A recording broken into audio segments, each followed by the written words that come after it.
आदाब, मैं मीनाक्षी शोरान हाजिर हूँ हिंदुस्तान के सोशियो इकोनॉमिक और इकोलॉजिकल इश्यूज पर खास प्रोग्राम लेकर। ये है इंडिया।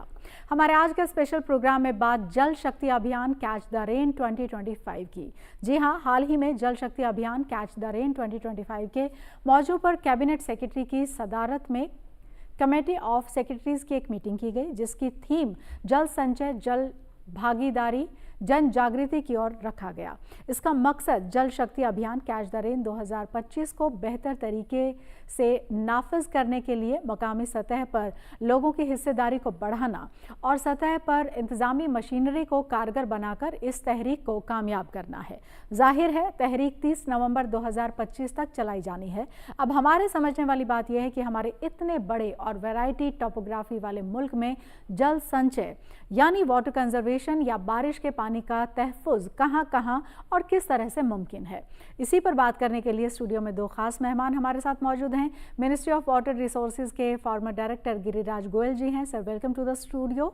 और टेरी में वाटर रिसोर्सेज के डायरेक्टर डॉक्टर अंशुमन हमारे साथ स्टूडियो में मौजूद हैं। Welcome to the studio sir.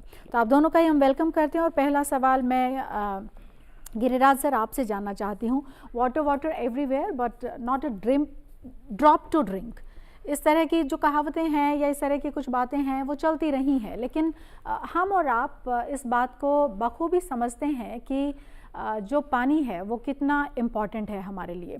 तो एक तो हमें सबसे पहले हमारे व्यूवर्स को ये बताइए कि हमारा कंसर्न जो है, हमारा कंसर्न एज इन हम जो स्टेक होल्डर्स हैं उनका कंसर्न जल शक्ति अभियान को लेकर क्या है, क्या ये कहता है? एक छोटी सी लाइन के साथ बशीर बद्र जी की का लाइन है, मैं शुरू करूंगा जी।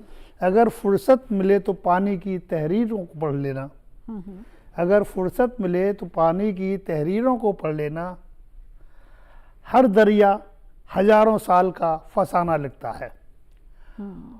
और हमारे दरिया मतलब वाटर रिसोर्सेज के वो जो सतत विलुप्त होते जा रहे थे उनको बचाने की मुहिम है Jal Shakti Abhiyan catch the rain. माननीय प्रधानमंत्री मोदी जी के दिल के बहुत करीब वो मानते हैं कि भारत के विकास में पानी की समस्या एक ऐसी है जो कि सबसे बड़ी बाधा है। और उसके लिए उन्होंने सन 2019 में काफ़ी विचार विमर्श के बाद जल Shakti Abhiyan catch the rain की शुरुआत की। तब से प्रतिवर्ष बारिश के पहले से ये मंत्रालय बड़े युद्ध स्तर पर हर डिस्ट्रिक्ट, गांव, ग्राम पंचायत लेवल तक ये काम शुरू करता है। 2019 से सतत ये चल रहा है। 2020 के कोविड काल को छोड़ दें तो हर वर्ष किसी न किसी मोटिव के साथ ये जल Shakti Abhiyan catch the rain ये चलता है। Jal Shakti Abhiyan catch the rain where it falls when it falls. Basically इसका कंसेप्ट है कि घर का पानी घर में, खेत का पानी खेत में, गांव का पानी गांव में और शहर का पानी शहर में। प्रकृति प्रदत्त जो जल है, हमारे पास पानी है, उसको हम जहाँ हैं पहले दौड़ते हुए पानी को चलना सिखाएं, चलते हुए पानी को रोकें और रोके हुए पानी को काम में लें। इस कंसेप्ट पर ये पूरी की पूरी प्रक्रिया आधारित है। तो इस वर्ष 2025 में जल संचय जन भागीदारी इसका एक बृहद लक्ष्य रखा गया है। इस लक्ष्य का प्रमुख उद्देश्य ये है, सन आज़ादी के समय जहां हमारे देश के अंदर कुछ चंद बोरवेल थे और आज की डेट में हम देखते हैं मिलियन ट्यूबवेल और भूगर्भ एक्सट्रैक्शन चल रहा है। आज हम दुनिया के प्रथम राष्ट्र हैं जो कि सबसे ज्यादा भूजल दोहन करते हैं। तो जब हम दोहन कर रहे हैं तो हमें रिचार्ज भी फास्ट करना होगा। एग्जैक्टली। तो हमें उस रिचार्ज करने के उद्देश्य से ये पूरा के पूरा इस वर्ष का जल शक्ति अभियान चलाया जा रहा है। इसमें जल संचय जन भागीदारी के साथ कम्युनिटी पार्टिसिपेशन हो। इसके अंदर 1 मिलियन वाटर बॉडीज बनाने का लक्ष्य रखा गया है और ये हर गांव तक पहुंचे। हर एक गांव में कम से कम 5 वाटर हार्वेस्टिंग स्ट्रक्चर हो। हर एक नगर निगम को जो है 10,000 वाटर हार्वेस्टिंग स्ट्रक्चर बनाने का लक्ष्य दिया गया है, जिससे हम जो तेजी से एक्सट्रैक्शन कर रहे हैं वो हम आर्टिफिशियल रिचार्ज के थ्रू इस पानी को हम अपने जो प्राकृतिक स्रोत है उसके अंदर संग्रहण कर सकें। बिल्कुल, ये पूरी and this is very important. क्योंकि जैसे मैं अभी जब हम रेडी हो रहे थे इस प्रोग्राम के लिए, तभी एक प्रेस कॉन्फ्रेंस हो रही थी और उसमें मानसून को लेकर मौसम विभाग की तरफ से बताया जा रहा था और 104% रेन होगी और मतलब एक पॉजिटिव इंडिकेशन उसमें मैंने सुना। और हम जानते हैं डॉक्टर अंशुमन कि मानसून अगर अच्छा है तो इकोनॉमी को बूस्ट मिलता है, बहुत सारी चीज़ें क्योंकि इंटरकनेक्टेड हैं मानसून को लेकर। सो मानसून हमारे अच्छा होता है, बाय एंड लार्ज अच्छा होता है, लेकिन बावजूद उसके भी क्योंकि हम बहुत डाइवर्स हैं, हमारी अलग अलग तरह की टोपोग्राफी है, तो हम ड्रॉट और वो सब चीज़ें भी देखते हैं। It means there is a lapse, there is a gap somewhere in between. वो कैसे है? देखिए, हमारी जो पानी की समस्याएं को अगर आप देखिए तो हमारा जिस तरफ से हमारा विकास का एक तरह से दर चल रहा है, वाटर डिमांड जैसे बढ़ रहा है हर सेक्टर में और पर कैपिटा वाटर अवेलेबिलिटी जैसे डिक्लाइन हो रही है, और जैसा भी गिरिराज जी ने कहा कि जो ग्राउंड वाटर का ओवर एक्सट्रैक्शन है, ये सब कॉमन इश्यूज हैं। और साथ साथ जो भी वाटर हमारे पास अवेलेबल है, हम उसका एफिशिएंट यूज़ नहीं कर पा रहे हैं।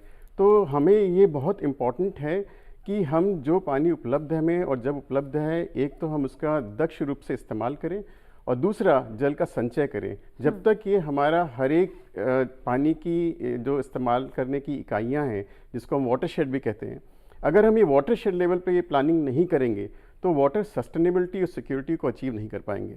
और इसी जो हमारा उद्देश्य है, इसी की उद्देश्य की एक तरफ से ये जो कैच द रेन प्रोग्राम है, जल शक्ति अभियान, इसका एक प्रयास है जो कि अब इस साल जल संचय अभियान जल भागीदारी के नाम से इसको आगे किया जा रहा है। हर एक किसी का इसमें रोल है, तमाम तरीके के उपाय हैं, लेकिन ज़रूरी ये है कि वो उपाय हर घर तक पहुँचे, हर जनमानस तक पहुँचे और एक व्यापक रूप से उसका एक तरह से इम्प्लीमेंटेशन किया जाए। जब तक ये एक जो हमारी जितनी भी टेक्नोलॉजी है या पद्धतियाँ हैं, चाहे वो इरिगेशन एफिशिएंसी की हो, चाहे रेन वाटर हार्वेस्टिंग की हो, चाहे वो ग्रे वाटर रीयूज़ की हो, ये सारे तत्व जो हैं हमारे कैच द रेन के कंपोनेंट्स हैं, including watershed development, including geo mapping, geo tagging, ये सारी चीज़ें जो है हमारी एक तरह से फोकस किया गया है। जब तक ये सारी चीज़ें हमारी हर एक नागरिक या हर एक गांव और घर तक नहीं पहुंचेंगी, अगर मैं इसको दूसरे शब्दों में कहूं कि जब तक हमारी इन टेक्नोलॉजीज़, इन नीतियों का, इन बेस्ट प्रैक्टिसेस का डेमोक्रेटाइजेशन नहीं होगा, जनतांत्रिकरण नहीं होगा, तब तक हम जो एक प्रभाव चाहते हैं वो प्रभाव हमें मिलना मुश्किल होगा। और इसीलिए इस कैच द रेन अभियान का जो एक मुख्य उद्देश्य है वो ये है कि हम वो सारी पद्धतियाँ, वो सारी तरीके जन भागीदारी के माध्यम से उसको हम एक तरह से आगे बढ़ाएं। और इसमें साथ में एक ये भी इस बारी फोकस किया जा रहा है कि कैसे हमारी जो उद्योगपति हैं, कैसे हमारे जो इंडस्ट्रियल कॉर्पोरेट्स हैं, हम उनको भी साथ में जोड़ लें, ताकि जो एक तरह से इन्वेस्टमेंट रिक्वायरमेंट है CSR के थ्रू, वो भी हम आगे ले जा सकें। ओके, तो काफ़ी सारी इसमें चीज़ें हैं, उनको थोड़ा सा हम बाइफरकेट करके एक एक करके समझते हैं। जैसे अगर वाटर प्रिवेंशन की हम बात करते हैं, क्योंकि पानी तो बरसेगा, राइट सर? गिरिराज जी, आपसे सवाल जानना चाहती हूँ मैं। उस पानी को स्टोर करने के हमारे पास ऑलरेडी एग्जिस्टिंग भी बहुत सारी चीज़ें हैं। हम अगर एंशिएंट में भी चले जाएं या हिंदुस्तान की हम बाकी सब चीज़ों को भी देखें, तो हम तो कल्चरली भी बहुत सारी चीज़ों को जानते थे, लेकिन बीच में कुछ एक शिफ्ट हुए, हम अर्बनाइजेशन की तरफ गए, कुछ चीज़ों को हमने शायद उतना वेटेज नहीं दिया जितने की देने की ज़रूरत थी। अभी एग्जिस्टिंग अगर हम वाटर स्कार्सिटी प्रिवेंशन की अगर बात करते हैं, तो उसका क्या अभी स्टैंडर्ड है, कहाँ पर हम हैं? आपने बजा फरमाया। भारत के अंदर टोटल प्रेसिपिटेशन करीब 4000 बिलियन क्यूबिक मीटर का है। हमारी आवश्यकता, जल की आवश्यकता लगभग 1160-1170 बिलियन क्यूबिक मीटर प्रति वर्ष की है। अगर हम 4000 बिलियन क्यूबिक मीटर जो जल हमें हर वर्ष प्रकृति से प्राप्त हो रहा है, इसका हमारा अभी नेशनल एवरेज है 8%। उतना ही पानी हम भिन्न भिन्न भंडारण माध्यमों से रोक पाते हैं। तो अगर हम इसके स्टोरेज को बढ़ाएं तो हमारी समस्या का समाधान ऑटोमेटिक संभव है। हमारी समस्या भी जो 4000 बिलियन क्यूबिक मीटर पानी प्राप्त होने के बाद भी 3-4 वेरिएशन है, 3-4 कारण हैं। एक तो है हमारा टेम्परल वेरिएशन। हमारे यहाँ एक क्षेत्र में अतिवृष्टि होती है, एक क्षेत्र में सूखा पड़ता है। एक है सीजनल वेरिएशन। हमको पूरी बारिश जो है महीने साल के करीब पहले 45-60 दिनों में मिलती थी, अभी हमें वो घटकर 30 दिनों में मिल जाती है बिकॉज ऑफ क्लाइमेट चेंज। तो इन सब चीजों को देखते हुए हमें जो वाटर भंडारण, जल के भंडारण की समस्या है, उसको रोकने के लिए, जल को रोकने के लिए और हर स्टेज पर रोकने के लिए। गिरिराज जी, एक एड ऑन सवाल है इसमें, वो ये है कि जैसे चेरापूंजी में बहुत बारिश होती है, लेकिन पीने के पानी की या स्टोरेज की वहाँ भी समस्या है। मतलब हम उधर ही क्यों जाएं जहाँ पर बहुत कम बारिश होती है।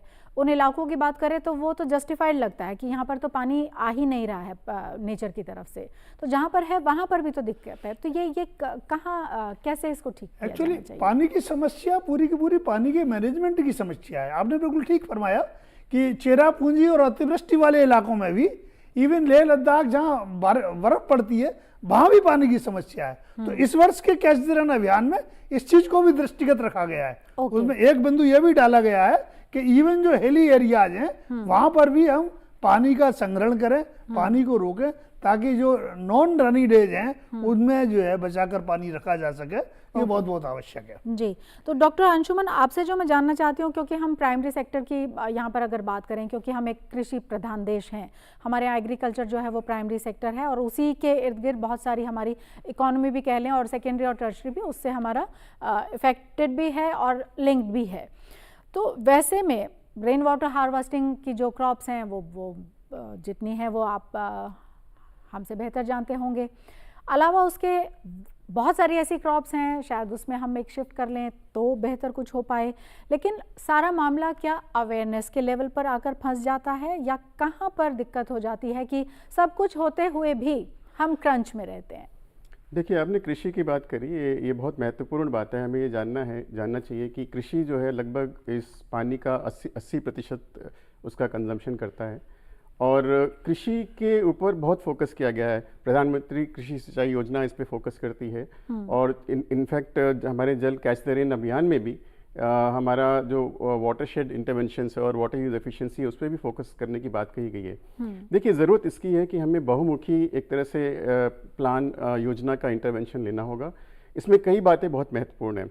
सबसे पहली बात तो ये कि जो हमारी कृषि प्रणाली और पद्धतियां हैं, जो हम जिस तरह से खेती करते हैं, उसमें बहुत सारे ऐसे इंटरवेंशन हैं जो कि पानी की जिनकी ज़रूरत है, जिनसे हमें पानी बचाने की ज़रूरत है। अभी आप देखिए तो हमारा जो पानी का वाष्पीकरण है वो काफ़ी ज़्यादा है। जो हमारा पानी का लीकेज लॉस है उस ट्रांसफ़र में खेत तक आने में, और खेत में जो हमारा तरीका है खेती का, फ्लडिंग इरिगेशन जो है, इन सब में पानी का काफ़ी वेस्टेज होता है। हमें ज़रूरत है वो सारी तकनीकी टेक्नोलॉजीज़ के, जैसे ड्रिप स्प्रिंकलर सिस्टम हुआ, सिस्टमिक राइस इंटेंसिफिकेशन हुआ, वो बीज जो कि ज़्यादा पानी नहीं कंज्यूम करते हैं उनकी तरफ, और जो फसल का चक्रण है जिनको हम क्रॉप रोटेशन भी कहते हैं, इनका भी। इसके बावजूद भी और बहुत सारी तकनीकी, आज एआई की टेक्नोलॉजी है, अब इंफॉर्मेशन सिस्टम काफ़ी इम्प्रूव हो गया है। हम सैटेलाइट के ज़रिए कृषि की जितनी भी जानकारी है, मौसम की जितनी जानकारी है, एक्सट्रीम इवेंट्स की जितनी जानकारी है, उनके माध्यम से जानकारी बेटर करके एक रियल टाइम इंफॉर्मेशन के through much better irrigation practices कर सकते हैं और एफिशिएंसी को इम्प्रूव कर सकते हैं। वही मैं जानना चाहती थी कि एफिशिएंट इरिगेशन टेक्निक्स मैं आपको एक उदाहरण देना चाहता हूँ। मैं जो बात कहना चाहता हूँ वो है कि ये सब हमारे पास नॉलेज काफ़ी सालों से रहा है। ज़रूरत ये है कि हम इसको ज़मीनी तौर पे जाके किसानों को इसका डेमोन्स्ट्रेशन करें और उस डेमोन्स्ट्रेशन में उनकी जो दिक्कतें हैं उन पे फोकस करें। प्रॉब्लम आज ये है कि इंफ्रास्ट्रक्चर जो हम क्रिएट करते हैं या जो टेक्नोलॉजी है, या तो वो महंगी है या फिर उसका ऑपरेशन एंड मेंटेनेंस हमारे किसान भाइयों के लिए एक बहुत ही चैलेंजिंग इंटरवेंशन हो जाता है। तो हमने अभी एक प्रोजेक्ट में काम किया था वर्ल्ड बैंक के साथ, पंजाब गवर्नमेंट के साथ, पानी बचाओ पैसा कमाओ। उसमें हमने ये सारे इंटरवेंशन जो मैंने आपको बताए, हम किसान भाइयों के पास गए और उनके ही खेतों पे एक तरह से डेमोन्स्ट्रेशन प्लॉट पे इन सब का टेक्नोलॉजी का हमने प्रदर्शन किया, उनकी बेनिफिट दिखाई उनको। और लगभग आपको बताऊं मैं कि लगभग 10 से 30% के रेंज में बिजली और पानी दोनों की बचत हुई उससे। ये सारे इंटरवेंशन जो मैंने अभी आपको बताए। तो ज़रूरत ये है कि आप उनको जो ये तकनीकी और बेस्ट प्रैक्टिसेस हैं, ये आप किसानों के पास, हमारे जो स्टेक होल्डर्स हैं उनके पास ले जाके डेमोन्स्ट्रेट करें, एक वो फिनेंस मैकेनिज्म क्रिएट करें कि वो उनको एक्सेसिबल हो सके और ऐसी नीतियां हमारी हों कि वो उनके लिए एक तरह से immediately easy to adopt option बन और सके। हमारे यहाँ क्योंकि छोटे किसान भी हैं तो और इंडिविजुअल के पास जाना तो हम जानते हैं नेक्स्ट टू इम्पॉसिबल है। तो वो जो स्टेक होल्डर्स हैं वो कौन लोग हो सकते हैं जो उनको ठीक से गाइड करें? और बहुत सारी ऐसी चीज़ें हैं जिसमें सब्सिडी है, मतलब गवर्नमेंट अपने एंड पर बहुत सारे इनिशिएटिव्स ले रही है, but maybe they are not even aware about it. बिल्कुल। जो हमने डेमोन्स्ट्रेशन किया था उसका एक मुख्य उद्देश्य ही यही था कि जितने किसान भाई हैं उनको इन सारी पद्धतियों, टेक्निक्स और इनके कॉस्ट और बेनिफिट्स को समझा सकें और उनको ये हक दें कि इसमें से आप क्या इस्तेमाल करना चाहते हैं, आप अपने हिसाब से उसको चूज करें, ना कि हम उनको बताएं कि हम क्या करना है। हमने उनको उसके बेनिफिट्स और उसके नुकसान और फायदे दोनों बता दिए और आपको यकीन होगा, मतलब आपको खुशी होगी ये जान के कि उन्होंने काफ़ी लोगों ने वो सारी पद्धतियों को अपनाया और जो मैं जैसा कह रहा था उससे उसका बेनिफिट हुआ। ज़रूरत ये है कि हम उन चीज़ों को डेमोन्स्ट्रेट करें ऑन ग्राउंड और सपोर्ट सिस्टम को साथ में रखें ताकि वो सस्टेनेबली वहाँ पे चल सके। और इसमें जो जैसे फार्मर प्रोड्यूसर ऑर्गेनाइजेशंस हैं, हमारे कृषि विज्ञान केंद्र हैं, हमारे जो सपोर्ट सिस्टम हैं, जो इंडस्ट्रीज हैं जिनको जो टेक्नोलॉजी प्रोवाइड करती हैं वो उनके ऑपरेशन एंड मेंटेनेंस की एक तरह से गारंटी दें। इन सब चीज़ों का बहुत रोल है सस्टेनेबल इंटरवेंशंस को आगे ले जाके उसका एक क्रिटिकल मास इम्पैक्ट क्रिएट करने के लिए। बिल्कुल, तो उस मास को थोड़ा सा और ज़्यादा उस इम्पैक्ट को masses impact because it is necessary, वो हम गिरिराज जी आपसे समझना चाहते हैं कि क्योंकि जैसे पंजाब का तो जिक्र किया डॉक्टर अंशुमन ने, लेकिन हम फिर वही मैं कहूँगी कि हम बहुत डाइवर्स नेशन है। हमको तो केरल वाले किसान की भी सोचनी है और हमको नॉर्थ ईस्ट वाले की भी सोचनी है। तो क्योंकि फिर गवर्नमेंट के लेवल पर जो प्लानिंग हो रही है उसमें जो एग्रीकल्चर है, जो हमारे फार्मर्स हैं, जो हमारे बड़े किसान हैं या जो भी स्टेक होल्डर्स हैं, उनके साथ में किस तरह का कोऑर्डिनेशन है? सबसे महत्वपूर्ण बात वही है जो अंशुमान जी ने बताया कि हमने सप्लाई साइड मैनेजमेंट आज़ादी के बाद बहुत किया, डिमांड साइड मैनेजमेंट उस पर फोकस करने की जरूरत है। पिछले 5-7 वर्षों में काफ़ी काम हुआ है, शुरुआत हुई है इस विषय में, इस डायरेक्शन में, जहाँ की किसान को सपोज करो महाराष्ट्र का किसान है, वो गन्ना उगा रहा है, महाराष्ट्र के अंदर सबसे ज़्यादा बारिश होती है, सबसे ज़्यादा वहाँ डैम है, देश के अंदर 5000 से ज़्यादा डैम है, लेकिन पानी की सबसे ज़्यादा समस्या वही है। विदर्भ भी वहीं पर है। विदर्भ भी वहीं पर है। तो रीजन क्या है कि जो डिमांड साइड मैनेजमेंट है उसके लिए हमको जो एफर्ट है, जो टेक्नोलॉजी है, उसको ग्राउंड पर मास स्केल में पहुंचानी होगी। जैसे एक एफर्ट का अंशुमन भाई ने जिक्र किया, इस तरह के हमें बड़े मास स्केल में एफर्ट और मॉडल क्रिएट करने होंगे।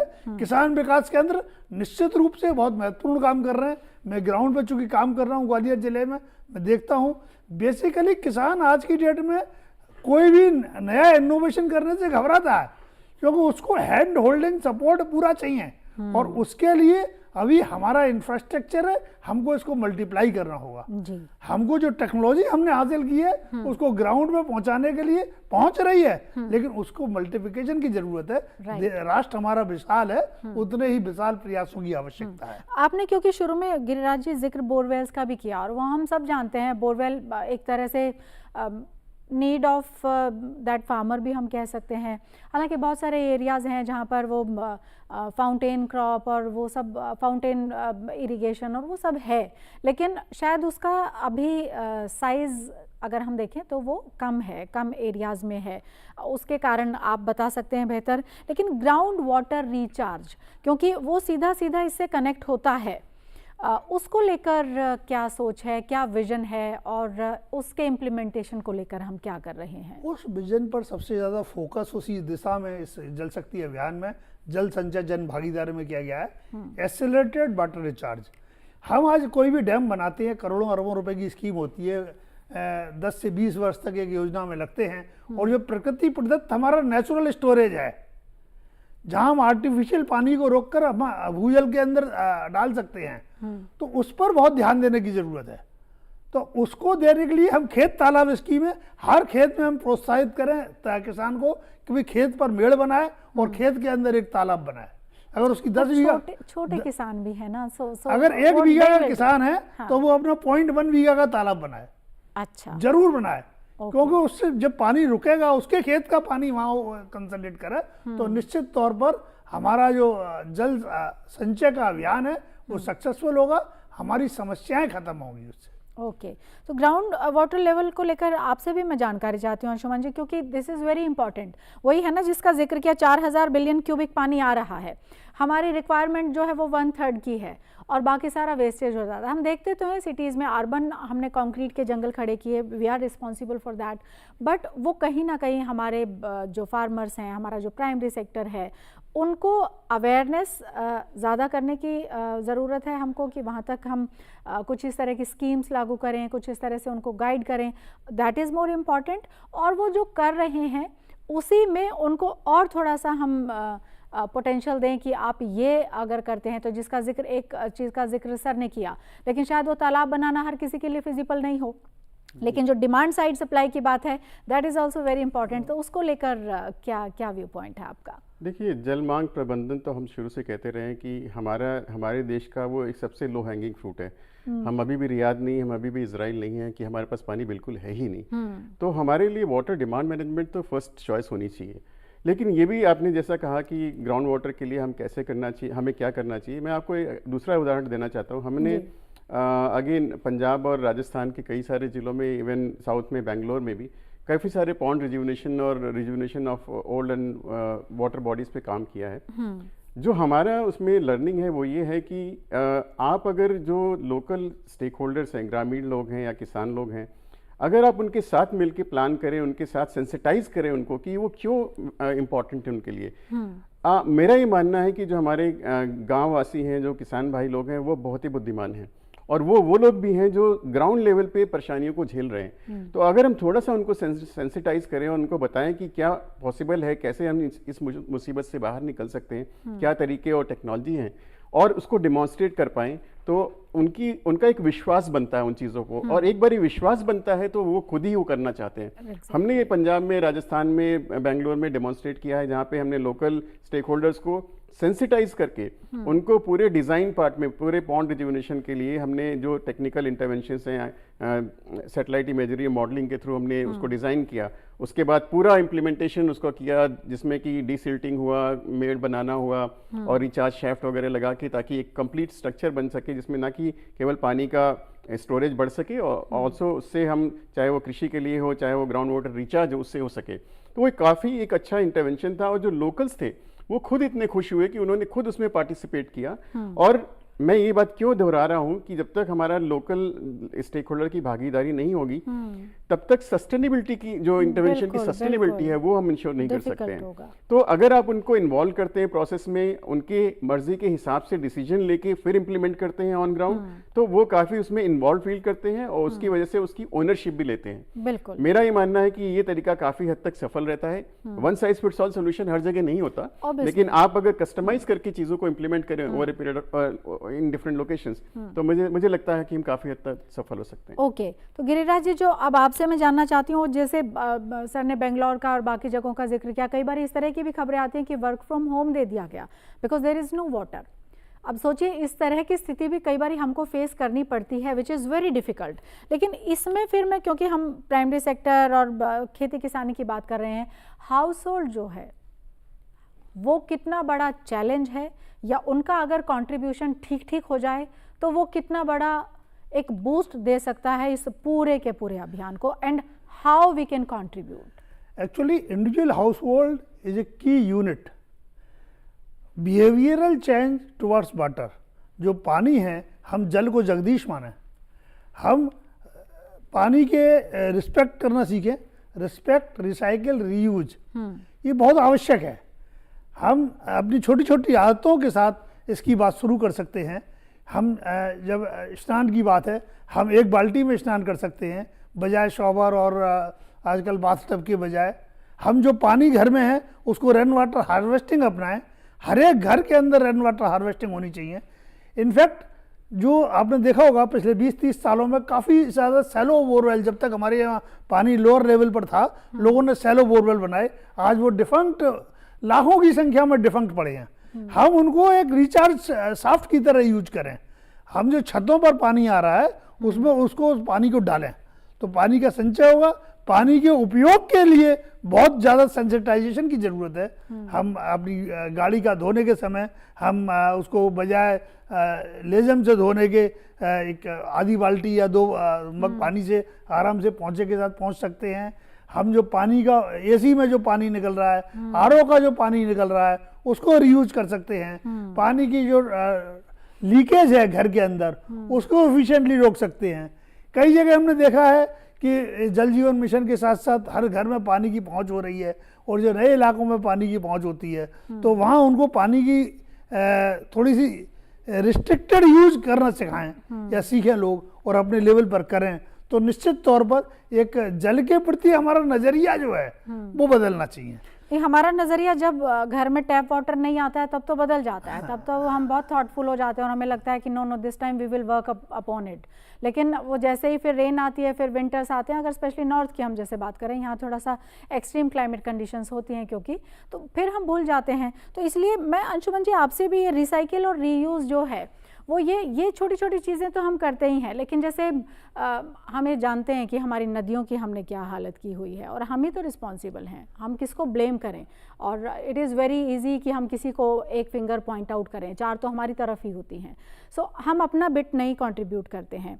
बहुत सारी नदियां हैं जिनको हम शायद रिवाइव कर सकते हैं, बहुत सारे ऐसी नहरें हो सकती हैं जिनको हम रिवाइवल की तरफ लेकर जा सकते हैं। How important it is and how feasible it is. आपने डोमेस्टिक सेक्टर की बात करी थी, मैं कुछ बातें वहाँ पे भी जोड़ना चाहता हूँ, फिर आता हूँ आपकी बात पे। देखिए, जो हम पहले कह रहे थे जलमान प्रबंधन की, डोमेस्टिक सेक्टर को अगर आप देखिए तो अभी जो हमारी 2-3 मुख्य एक तरह से इश्यूज हैं वो ये हैं कि हम अभी भी हमारे शहरों में, हमारे गाँव में लीकेज लॉसेज जो है बहुत हाई है। नॉन रेवेन्यू वाटर कहिए या लीकेज लॉसेज कहिए, ये 30 से 40%, इससे भी कहीं ज़्यादा कई शहरों में है, 50% तक है। इवन दिल्ली में हमारे आज यही हाल है। तो जब तक हम जो लीकेज लॉसेस नहीं बंद करेंगे, तो हम जो बड़े इन्वेस्टमेंट है उसकी बात बाद में करें, जो पहले हम व्यर्थ कर रहे हैं वेस्टेज लीकेज लॉसेस के रूप में, हम सबसे पहले उस पर फोकस करें। दूसरी बात मैं जो कहना चाहता हूँ, हमें पानी की वैल्यू को समझाना बहुत ज़रूरी है। जब तक हम अपना इस पानी की वैल्यू को कंज्यूमर तक नहीं करेक्टली कन्वे करेंगे, तब तक इस्तेमाल व्यर्थता बढ़ती रहेगी। मैं क्या कहना चाह रहा हूँ कि अभी आप देखिए जो हमारे पानी की कीमत है वो बहुत इरेशनल है। हर सिटी में जो हमारी उत्पादकता की कॉस्ट है और जो हमारा टैरिफ है उसमें बहुत मिसमैच है। तो रेशनल टैरिफ होना बहुत इंपॉर्टेंट है, क्योंकि जब तक कस्टमर को एक पिंच नहीं होगा, आप बिजली की 1 यूनिट भी वेस्ट नहीं करना चाहते, आप पेट्रोल का 1 बूंद भी वेस्ट नहीं करना चाहते, क्यों? क्योंकि वो हमारे पॉकेट में पिंच करता है। पानी की हमें बिल्स का भी नहीं याद होगा कि कितना हमारा बिल आता है। तो हमें कहीं ना कहीं उसके वैल्यू को जब तक हम नहीं कंज्यूमर तक पहुंचाएंगे तो कंजर्वेशन की हैबिट नहीं बनेगी।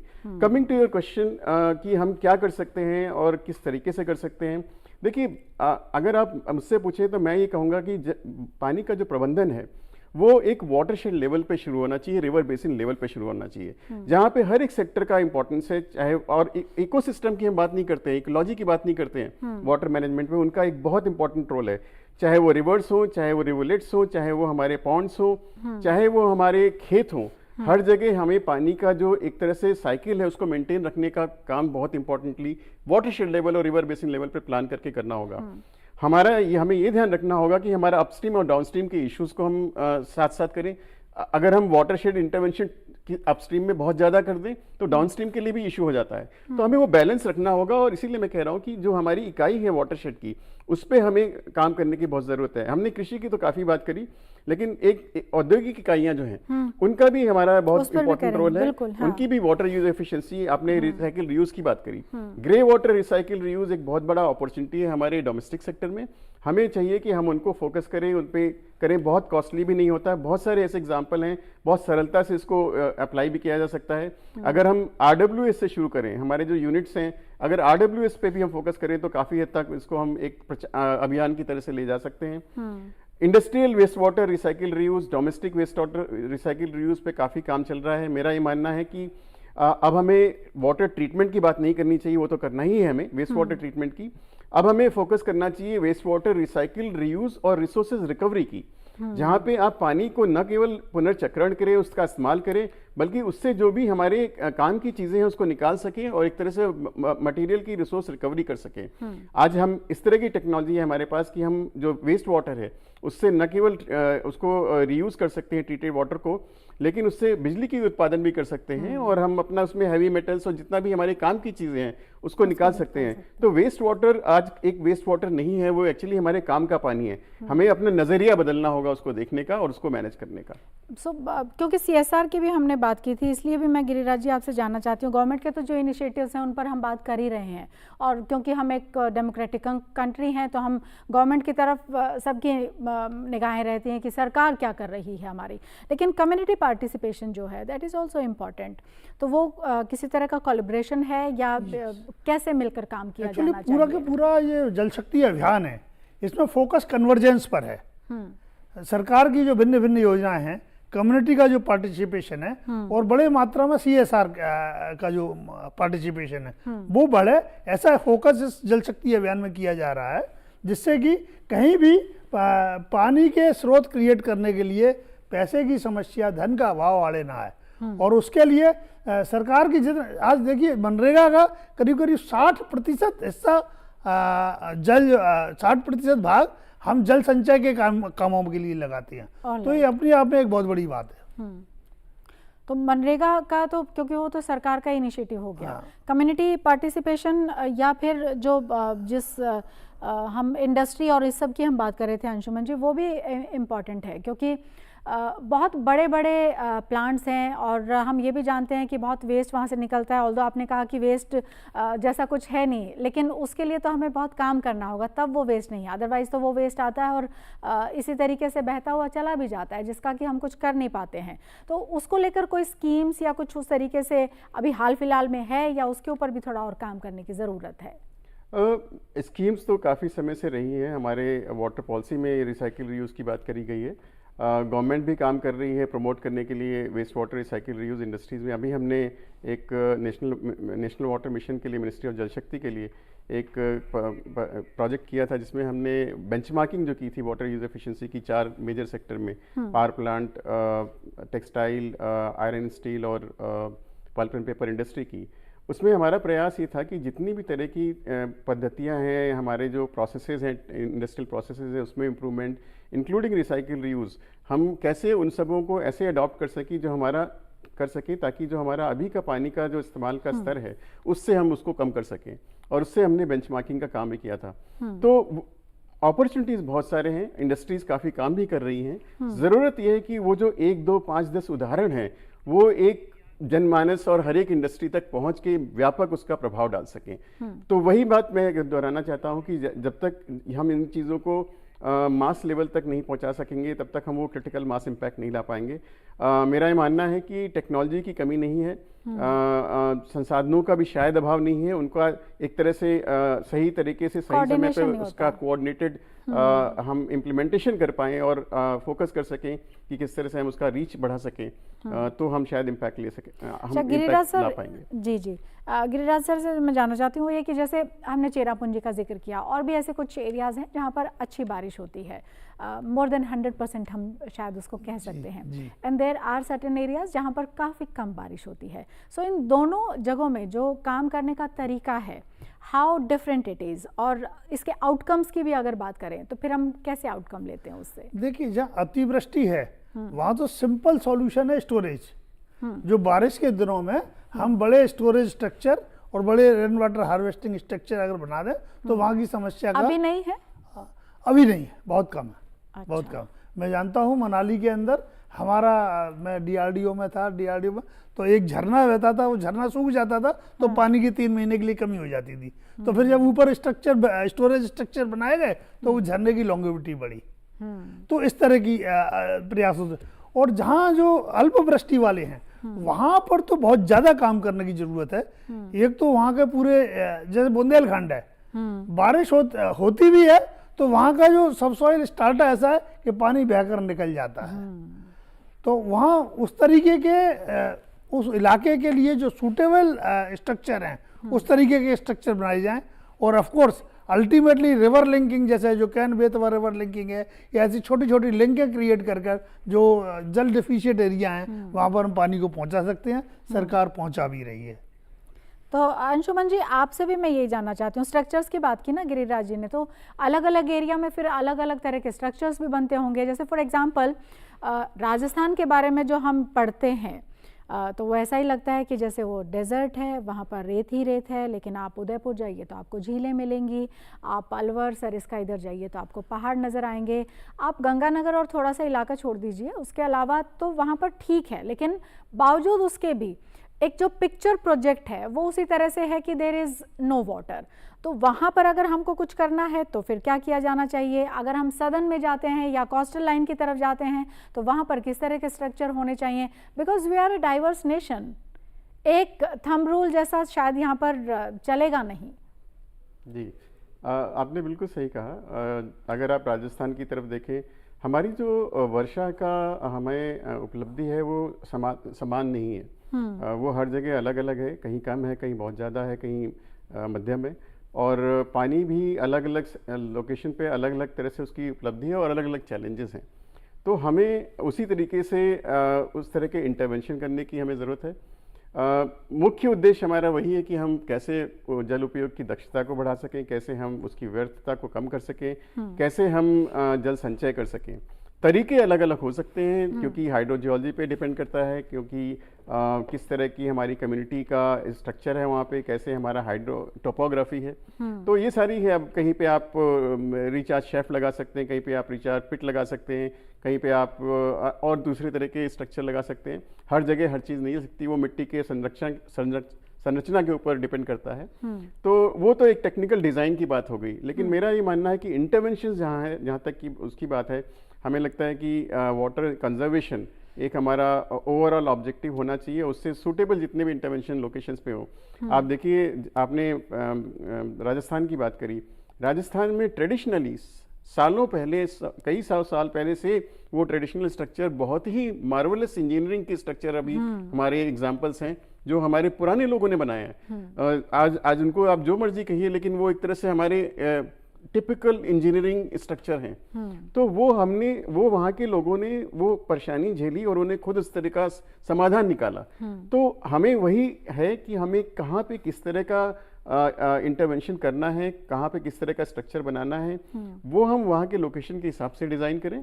लेकिन कंजर्वेशन इम्पॉर्टेंट है, रेन वाटर हार्वेस्टिंग इम्पॉर्टेंट है, वाटर रिसाइकिल रीयूज इम्पॉर्टेंट है। ये हमारा अभी अपॉर्चुनिटी है। शायद 100 साल बाद क्या होगा, मुझे नहीं लगता कि हम उसकी बात अभी कर पाएंगे। बिल्कुल। जैसे आज हम बात कर रहे हैं, इस प्रोग्राम के थ्रू हमारे जो व्यूवर्स हैं वो एजुकेट हो रहे हैं, उनको जानकारी मिल रही है कि क्या वो कर सकते हैं, और आई एम श्योर वो वैसे भी अवेयर हैं, लेकिन बात तो इम्प्लीमेंटेशन के दौरान फंस जाती है। तो एजुकेट करने को लेकर, अवेयर करने को लेकर क्या किसी तरह के डिज़ाइनिंग की ज़रूरत है? क्या कुछ और इनिशिएटिव लिए जाने की ज़रूरत है? अलग अलग पॉकेट्स में किस तरीके से वो डिज़ाइनिंग हो सकती है, या एज ग्रुप में या सेक्टर वाइज उसको नाप के किया जा सकता है? क्या अच्छा रहेगा? पहले गिरिराज जी से, फिर अंशुमन जी से। देखिए, मूल सिद्धांत तो एक ही है, catch the rain where it falls when it falls. अब उसको रोकने के तरीके हर स्थान के हिसाब से अलग अलग होंगे। दूसरा है बड़ा महत्वपूर्ण बिंदु जन जागरण का। लोगों के अंदर अवेयरनेस कैंपेन चले। भारत सरकार ने बड़े प्रभावी और दूरगामी प्रयास किए हैं। सन 2018 से हम नेशनल वाटर अवार्ड करते आ रहे हैं। हम और भिन्न भिन्न अवार्ड्स के माध्यम से लोगों को जोड़ना चाहते हैं, जोड़ा भी है। प्रधानमंत्री जी की बड़ी प्रखर मुहिम रही है कि जन को जल से जोड़ो। तो जनता को हम जितना ज़्यादा से जोड़ पाएंगे, उतना जो है ये हमारा कम्युनिकेशन जो है वो बहुत फास्ट होना चाहिए। और उसमें मीडिया का बहुत बड़ा रोल है, आपका दूरदर्शन का और सभी हर तरह के मीडिया का एक बड़ा महत्वपूर्ण रोल है कि हम इस तरह की स्टोरीज हैं उनको सामने लाएं, जो लोग काम अच्छा कर रहे हैं उनको दिखाएं, जिससे लोग प्रेरित हों। क्योंकि इसमें मास स्केल पर प्रेरणा की जरूरत है। जो लोग काम कर रहे हैं उनके अच्छे काम को प्रचारित करने की जरूरत है, जिससे लोगों को प्रोत्साहन मिले। इस तरह के हम जो अभी नेशनल लेवल पर हम जैसा नेशनल वाटर अवार्ड करते हैं, अभी तक हम क्यों नहीं स्टेट लेवल पर हर एक स्टेट वाटर अवार्ड करती, या हर शहर के अंदर इस तरह से जो जल पे अच्छा काम करने वाले लोग हैं वो पुरस्कृत होने चाहिए, जिससे लोगों के अंदर ये कंपटीशन बढ़े, पॉजिटिव कंपटीशन बढ़े। हम 10 स्कूलों के बीच में एक कंपटीशन कराएं कि जो अच्छा काम करेगा उस तरीके। और हम जब मैं कह रहा हूँ इस चीज़ को, तो सबसे पहले मैंने प्रयास किए हैं अपने ग्वालियर के लेवल पर। वहाँ एक छोटी सी बैसली नदी है, उसके रिजुवनेशन पर काम कर रहे हैं हम, उसके बारे में अवेयरनेस फैलाते हैं। स्कूलों में हमने क्विज कॉन्टेस्ट किए हैं, ग्राउंड पर हम काम कर रहे हैं। तो इस तरह का जो है, इस तरह के मल्टीप्लिसिटी ऑफ वर्क जैसा मैंने कहा, वो आवश्यक है। जी, तो अंशुमन जी, आपसे भी अवेयरनेस और एजुकेशन को लेकर ही मैं जानना चाहती हूँ, क्योंकि जिसका आपने जिक्र किया कि वो पिंच नहीं करता है, हमको शायद उतना बिल आता नहीं है पानी का, याद भी नहीं रहता है, लेकिन बॉटल वाटर वो तो हमारे सामने है। और हम 50 रुपये की, 100 रुपये की, कोई ब्लैक वाटर आ रहा है, कोई एल्कलाइन वाटर आ रहा है, उस सब को लेकर तो हमारी अवेयरनेस भी है और हमें शायद उसका दर्द भी नहीं होता है, क्योंकि उस टाइम पर तो वो नीड ऑफ आर है, उस टाइम पर पानी पीना होता है, तो हम वो खरीद लेते हैं। लेकिन घरों में जब 200 रुपये, 100 रुपये जो भी एक बिल आ जाए तो उसको वो पिंच होता है। लेकिन बावजूद उसके फोकस हमारा अवेयरनेस और एजुकेशन को लेकर ही कि कितना ये इम्पॉर्टेंट है और कैसे हम इसको पेनिट्रेट कर सकते हैं मैक्सिमम लोगों में। ये ट्रेनिंग, अवेयरनेस और कैपेसिटी बिल्डिंग, ये पूरे जो परियोजना है या जितना भी हमारा उद्देश्य है, उसका एक बहुत ही इम्पोर्टेंट कंपोनेंट है। आपने खुद अभी बताया, मेरा ये मानना है कि जितने भी अलग अलग लेवल्स हैं, हर एक लेवल को इन्वॉल्व करना बहुत ज़रूरी है। इनफैक्ट टेरी में हमारा अपना एक पूरा प्रोग्राम है जो एजुकेशन पे काम करता है, जिसमें हम छात्रों को इन्वॉल्व करते हैं, अलग अलग लेवल्स के स्टूडेंट्स को इन्वॉल्व करते हैं, awareness building, training, capacity building पे। कई सारे हमारे प्रोग्राम हैं जहाँ पे हम गांव में जाते हैं और गांव के जितने हमारे ग्रामीण वासी हैं, चाहे वो नॉर्मल ग्रामीण हैं, चाहे वो किसान हैं, चाहे उस तरह के लोग हैं, उनके लिए फोकस्ड ट्रेनिंग जो उनको चीज़ें मैटर करती हैं, डिज़ाइन करके उनको डिलीवर करना है। लेकिन बात सिर्फ यहाँ तक ख़त्म नहीं होनी चाहिए। मेरा ये मानना है कि ट्रेनिंग, कैपेसिटी बिल्डिंग सिर्फ यूज़र्स के लिए नहीं है, ट्रेनिंग कैपेसिटी बिल्डिंग जो सर्विस प्रोवाइडर्स हैं उनके लिए भी है।